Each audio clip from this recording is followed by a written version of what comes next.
Fala galera, bem-vindos a mais um vídeo aqui do canal Filho de Peixe, muito prazer, eu sou o André Siqueira. Se você está chegando aqui pela primeira vez, seja bem-vindo, se inscreva, deixa o like, comente também, espalhe esse vídeo nos seus grupos de WhatsApp, de Telegram, me ajude a crescer aqui com o canal, vamos crescer, né, mais uma tribuna sobre o Santos, que a gente traz aqui vídeos para falar do Santos nesse momento conturbado, né, e na manhã dessa segunda-feira eu queria falar com vocês sobre o jogo de quarta-feira, né, já tentando entrar no clima. Ainda não caiu a ficha para mim, sinceramente, que o Santos está tão próximo de uma mancha irreparável na sua história. Na quarta-feira, a partir das 9h30 da noite, o Santos decide se ele mantém imaculado a sua imagem, né, se mantém a escrita de nunca ter sido rebaixado, ou se vai causar um dano irreparável para a história centenária desse clube contra o Fortaleza. Apesar da força gigantesca que o Santos está fazendo para cair, por incrível que pareça, o Santos depende apenas dele, já que Bahia e Vasco também perderam as suas partidas na 37ª rodada. Se isso é bom ou se isso é ruim, visto que a gente não consegue confiar nesse time, que na hora H perde 2 partidas seguidas por 3-0, a gente vai descobrir a partir da quarta-feira. Mas nesse vídeo eu queria falar para vocês de uma coisa que eu acho muito importante, que é a necessidade de, bom, primeiro o óbvio, o lulante, que é jogar para mostrar dignidade, que esses jogadores mostrem caráter, que esses jogadores mostrem coragem, que esses jogadores possam mostrar respeito à história do Santos. Então, que eles se matem em campo, que o Santos vença de 0-0 com um gol de canela na última bola, mas que vença o jogo. Esse é o tipo de jogo que não se disputa, se vence. Então o Santos apenas precisa ganhar, para não depender do acaso, porque o Santos tem brincado muito com fogo e quem brinca com fogo uma hora se queima. Mas o cerne desse vídeo é o seguinte: acho que o Marcelo Fernandes vai precisar mudar tudo. Em alguns casos, abrir mão da sua convicção e em outros, não sei, porque é o seguinte, sendo bem direto aqui para vocês, né? Primeiro que já me preocupa a ausência do Joaquim, um dos melhores jogadores desse time. O Santos não faz gol em ninguém, o Santos é um time que sofre para propor jogo, mas tinha no Joaquim um pilar ofensivo. Porque o Santos, na verdade, tem duas jogadas. Ou o Soteldo tira um coelho da cartola, ou o Joaquim nos salvava na bola aérea. Joaquim não vai jogar. Nesse time que derruba lá gotas de sangue para criar jogadas, e agora? Quem vai nos salvar, né? Então, sem o Joaquim eu já estou preocupado. Mas tem mudanças estruturais para serem feitas para essa partida contra o Fortaleza. A primeira delas, Marcelo Fernandes, com todo o respeito do mundo. Inclusive, vale aqui abrir um parênteses para dizer que se não fosse o trabalho do Marcelo, fatalmente o Santos teria chegado nessa última rodada já rebaixado. Então a gente tem que ser grato até uma parte da trajetória ao que o Marcelo fez pelo Santos. Mas o 7-1 que o Santos tomou moldou a percepção do Marcelo e a forma do Marcelo montar os times. Com o medo excessivo de perder, o Marcelo deixou de, em alguns casos, colocar o time para ganhar. E é contraditório porque o Santos tentou encarar o Fluminense, que é o campeão da Libertadores, de peito aberto, o Bragantino de peito aberto, mas no jogo em Itaquera, por exemplo, em que o Santos somou um ponto importante, ele ficou morrendo de medo e armou aquele time todo fechado para jogar no contra-ataque. Contra o Botafogo e ontem contra o Atlético Paranaense, o Marcelo colocou 4 volantes em campo. Isso é demais para o meu gosto. O Santos jogando na Vila Belmiro vai precisar propor jogo, ganhar o jogo. E com 4 volantes, com todo o respeito que os volantes do Santos merecem. Você não tem armação. Eu sei. Nesse momento você vai me dizer, mas André, ontem o Lucas Lima entrou no lugar do Nonato e ele foi ridículo. É verdade. Mas me conte uma novidade. Quando o senhor Lucas Lima não é ridículo? Mas apesar dos pesares, ele é o único que a gente tem. Se não me falha a memória, e diga aqui nos comentários se eu esquecer de alguém, o Santos tem 3 meias no time profissional. Luan Dias, Miguelito e Lucas Lima. O Luan Dias sequer tem sido relacionado. O Miguelito deve ter 10, 20 minutos como profissional. E nesse momento que a corda está no pescoço, não é justo transferir para o Miguelito a responsabilidade. só sobrou o Lucas Lima. Porque o Nonato, o Jean Lucas, não são esses caras. Eles não são o jogador da última bola. Então, apesar de toda a ruindade, apesar de toda a passividade do Lucas Lima, na quarta-feira eu acho que ele tem que jogar. Porque o Fortaleza, eu olhei as escalações do Fortaleza minutos antes de gravar esse vídeo para vocês. Já faz alguns jogos que o Vojvoda escala o time num 4-4-2. 2 jogadores por dentro, quase sempre, Zé Wellison e Caio Alexandre. 2 jogadores abertos, Pikachu pela direita, Guilherme pela esquerda. E 2 jogadores por dentro, o Caleb e o Thiago Galhardo. Que, se eu não me engano, o Lucheiro, que é o camisa 9, centroavantão de área, está machucado. Então o Fortaleza vai dar espaço para o Santos, porque eles têm apenas 2 jogadores por dentro. O time que o Marcelo vai montar, eu não sei. Talvez um 4-3-3, talvez um 4-4-2, mas se não der para contar com o Lucas Lima, que o Soteldo seja escalado como meia e que jogue mais um atacante lá na frente. O Santos precisa de um meia, não pode ser covarde dentro da Vila Belmiro, no jogo que pode mudar a história do Santos para sempre. Outra mudança radical que precisa ser feita. O Lucas Braga não pode jogar na quarta-feira. Não pode em hipótese nenhuma. Na partida contra o Atlético Paranaense, o Lucas Braga foi uma verdadeira aberração, um verdadeiro atentado contra o bom senso. Aos 7 minutos do primeiro tempo, ele sai com a bola sozinho para a linha de fundo. Ele faz uma finta no marcador e absolutamente livre. Absolutamente sem ninguém. Ele dá um tapa e a bola vai para a linha de fundo.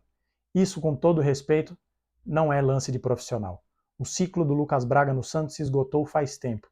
Ele não pode entrar em campo contra o Atlético Fortaleza, me desculpem. Se você não acredita no que eu vou falar agora, eu vou deixar aqui na tela para vocês. O seu Lucas Braga foi o jogador do Santos que mais perdeu a posse de bola, 16 vezes na partida. O senhor Lucas Braga, como a imagem que está aí na tela para vocês mostra, acertou 0 de 3 cruzamentos. Ele não pode jogar. É péssimo, é horrível, é ridículo, é inoperante, é inofensivo. Ele não pode entrar em campo. O Marcelo também vai ter um problema do lado esquerdo. Outra imagem na tela aqui para vocês. Vejam o Dodô. 0 cruzamentos certos. Porque eu vi muita gente falando, meu Deus, a gente está aí dias pedindo Furt titular, e o Furt ontem foi ridículo. Qual é o estilo de jogo do Furt? É o jogador da bola aérea, é o jogador que faz um pivô, é um jogador que recebe uma bola enfiada. Se você tem 4 volantes e os seus 2 laterais acertam 0 cruzamentos, o que você vai cobrar do Furt? Um time que só dá chutão para ele ficar brigando de costas com o Thiago Heleno, com o Kaká, com o Kaique Rocha ontem. Então, mudanças estruturais precisam ser feitas para o jogo de quarta-feira. Ah, mas André, vai mudar tudo da água para o vinho num jogo decisivo? Paciência. Não fui eu, não foi você.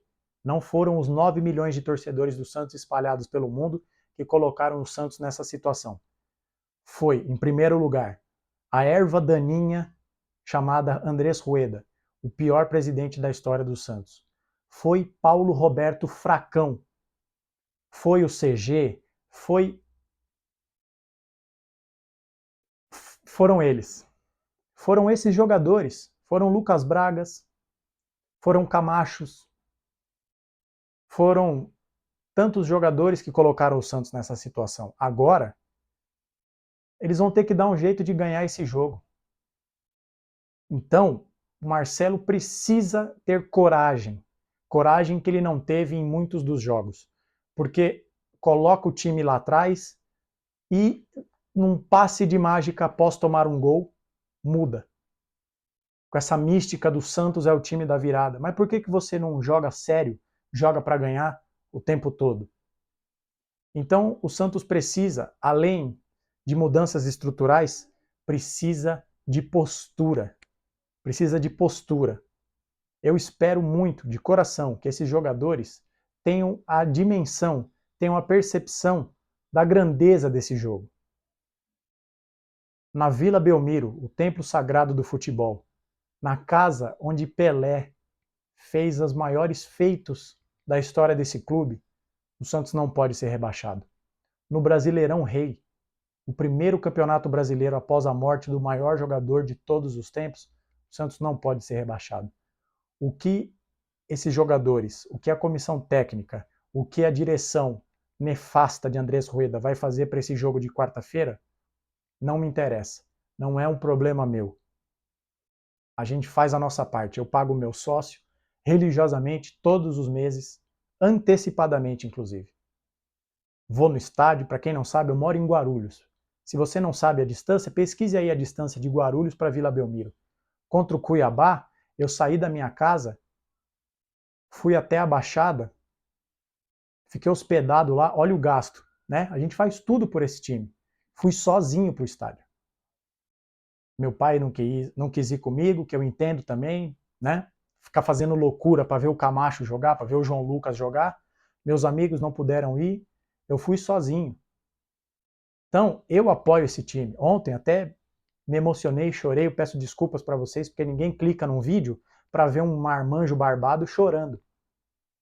Mas eu sou passional, eu tenho um coração aqui dentro. E eu faço de tudo por esse time, tudo que está ao meu alcance. Mas eu não cruzo a bola, eu não cabeceio a bola, eu não defendo a bola, eu não dou carrinho pelo Santos. Então na quarta-feira está valendo a dignidade desses jogadores. Não desses jogadores, porque se o pior acontecer, em 2024 eles estarão em outros lugares. O Messias e o Mendonça não caíram com o Ceará e firmaram um contrato com o Santos? O João Lucas saiu do Cuiabá para jogar no Santos? Então, a partir da quinta-feira, seja qual for o resultado, o Santos vai permanecer. Os 9 milhões de torcedores vão permanecer. Esses caras vão sair do Santos, como muitos têm que sair. Mas se não é por eles, que seja por aquele escudo que está ali atrás, ó, pelo simbolismo, pelo peso desse escudo. O meu canal é pequeno, não tem tanto alcance assim, mas eu gosto muito do que eu faço aqui e eu agradeço a todos vocês pelo apoio, pelos likes, pelos comentários. Ainda preciso responder a vocês no vídeo do domingo. Quando vocês estiverem vendo esse vídeo, é provável que eu já tenha feito isso. Peço desculpas aí para vocês. Enfim,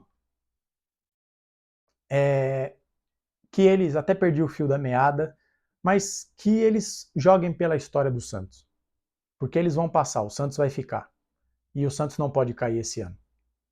A partir de 2024, se Deus quiser, a gente vira a página e segue a vida sem esse bando de jogador medíocre.